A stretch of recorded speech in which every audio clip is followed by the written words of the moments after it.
My dear student, very good morning. Today, we are going to start the module 2.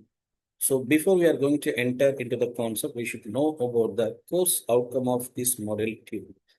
So, what is the course outcome of this module 2 is implement linked list data structure using abstract data type to perform different kinds of operations.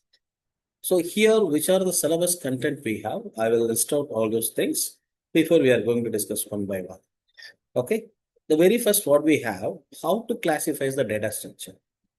Then, what do you mean by abstract data types? And introduction about the linked list.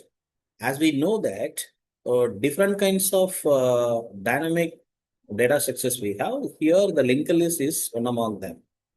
Then, in this linked list, how we are going to structure the node, which means the terminology of linked list. Then, what do you mean by linked list entity?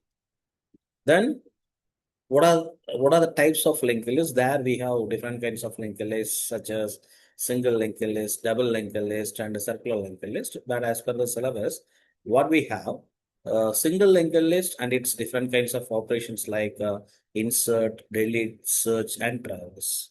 Double linked list, there we have different kinds of operations like insert, delete, search, and traverse. And finally, they have to explain about the circular linked list. So here, these are the content we have. Okay. So these are the content we have under the module 2. So now we are going to start the very first concept, that is, what is data structure? So now we are going to start with what is data structure.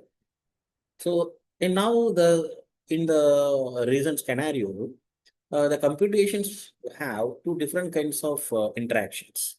One is the users can directly interact with the system.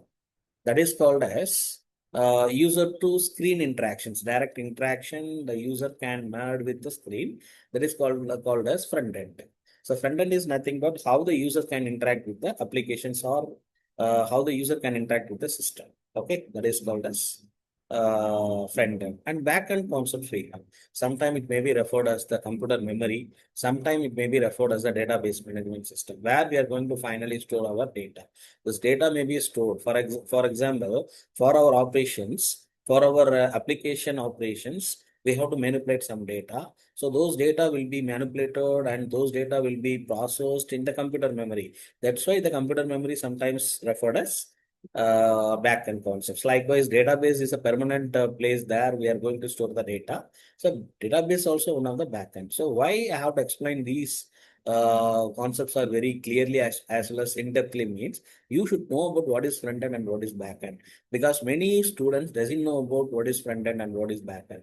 So that I have to explain this concept. So you people, you must know about front end and back end. Are you clear now? Okay, front end is nothing but how the user can interact with the system. Back end is nothing but how the people will be manipulate their data behind the screen. That doesn't know about the user. That doesn't know by the user, as well as there is no any interaction with the computer memory. How the people will be interact with the computer memory, because through the applications only we are able to interact. Without the use of the applications, the user not able to interact directly with the memory. Okay, so why these data sets is not is very very essential means, because now I told now the backend. In backend we are organize the data in an effective way. For organizing the data effective way, we need some approach or procedure. That kind of approach or procedure or technique is referred as data structure. Are you clear? Are you clear? So data structure is nothing but data structure is a way or techniques which is used to organize the data in an effective way in a computer memory. Okay, are you clear? Right. Now we should know about why do we need data structure? Why do we need data structure? So we have some reasons, because every concept have some reasons to utilize the particular concept. For example, what is the need of operating system? Because without the support of operating system, the user won't able to interact with the system. Likewise, we have some reasons for the usage of the particular concept. Here, the data structure have some reasons. So why we are using the data structure means we have some reasons, because we need to manipulate the large amount of data, huge amount of data means there we need one concept that is called as data structure. Then to reduce the time complexity, there we need one data structure. So likewise,